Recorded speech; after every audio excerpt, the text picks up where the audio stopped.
ಇನ್ನೊಂದು ವಾರದೊಳಗೆ ಈ ಕ್ರಮ ಆಗಲಿಲ್ಲ ಅಂತಂದ್ರೆ ಇಲ್ಕಲ್ ಬಂದ್ ಮಾಡಿ ಅವ್ರ ಜೊತೆಲಿ ನಾನು ನಿಂತ್ಕೊಂಡು ಪ್ರತಿಭಟನೆ ಮಾಡ್ತೇನೆ ಅನ್ನುವಂತಹದನ್ನ ಪೇಟೆಯಲ್ಲಿರುವ ಸರ್ಕಾರಿ ಉರ್ದು ಹಿರಿಯ ಪ್ರಾಥಮಿಕ ಶಾಲೆಯಲ್ಲಿ ಶಿಕ್ಷಕ ಅಂದಾನನ್ಯ ಮಸ್ರಾದ್ ಅವರಿಗೆ ಚಪ್ಪಲಿಯಿಂದ ಹೊಡೆದು ಹಲ್ಲೆ ಮಾಡಿದ್ದ ಶಿಕ್ಷಕಿ ಅಮೀನಾ ಕೋಳೂರು ಅಮಾನತ್ತು ಮಾಡುವಂತೆ ನಿನ್ನೆ ಹುನಗುಂದ ಬಿಇಒ ಮೂಲಕ ಉಪನಿರ್ದೇಶಕರು ಶಾಲಾ ಶಿಕ್ಷಣ ಇಲಾಖೆಗೆ ಪ್ರತಿಭಟನೆ ಮಾಡಿ ಜಂಗಮ ಸಮಾಜ ಮನವಿ ಪತ್ರವನ್ನ ಸಲ್ಲಿಸಿತ್ತು.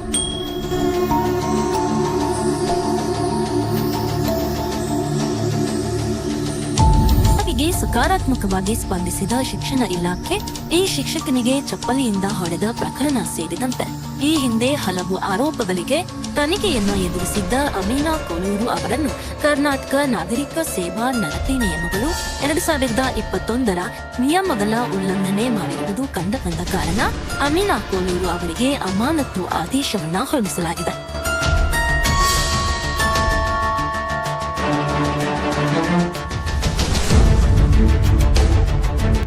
ಸರಿಯಾಗಿ ನಿರ್ವಹಣೆ ಮಾಡದಿರುವುದು,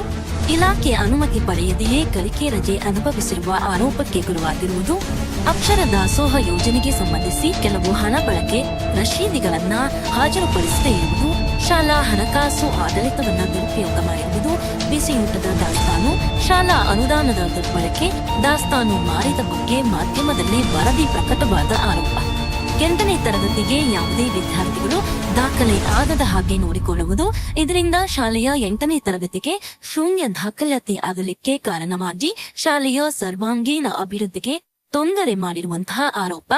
ಶಾಲಾ ಅವಧಿಯಲ್ಲಿ ವಿದ್ಯಾರ್ಥಿಗಳ ಸಮ್ಮುಖದಲ್ಲಿ ಶಿಕ್ಷಕರಿಗೆ ಚಪ್ಪಲಿಯಿಂದ ಹೊಡೆದ ಪರಿಣಾಮ ಮಕ್ಕಳ ಭವಿಷ್ಯದ ಮೇಲೆ ವ್ಯತಿರಿಕ್ತ ಪರಿಣಾಮ ಉಂಟಾಗಲು ಕಾರಣರಾಗಿರುವುದು, ಶಾಲೆಯಲ್ಲಿ ಶಿಕ್ಷಕರೊಂದಿಗೆ ಪದೇ ಪದೇ ಜಗಳ ಮಾಡಿ ಸಂಪೂರ್ಣ ಶಾಲಾ ವಾತಾವರಣ ಹಾಳಾಗಲು ಕಾರಣೀಕರ್ತರಾಗಿರುವುದು. ಈ ಎಲ್ಲಾ ಆರೋಪಗಳನ್ನ ಉಲ್ಲೇಖಿಸಿ ಶಿಕ್ಷಕಿ ಅಮೀನಾ ಕೋಳೂರು ಅವರನ್ನು ಎಚ್.ಜಿ. ಮಿರ್ಜಿ, ಉಪನಿರ್ದೇಶಕರು ಆಡಳಿತ, ಶಾಲಾ ಶಿಕ್ಷಣ ಇಲಾಖೆ ಬಾಗಲಕೋಟ್ ಇವರು ಸೇವೆಯಿಂದ ಅಮಾನತು ಮಾಡಿ ಆದೇಶವನ್ನ ಹೊರಡಿಸಿದ್ದಾರೆ.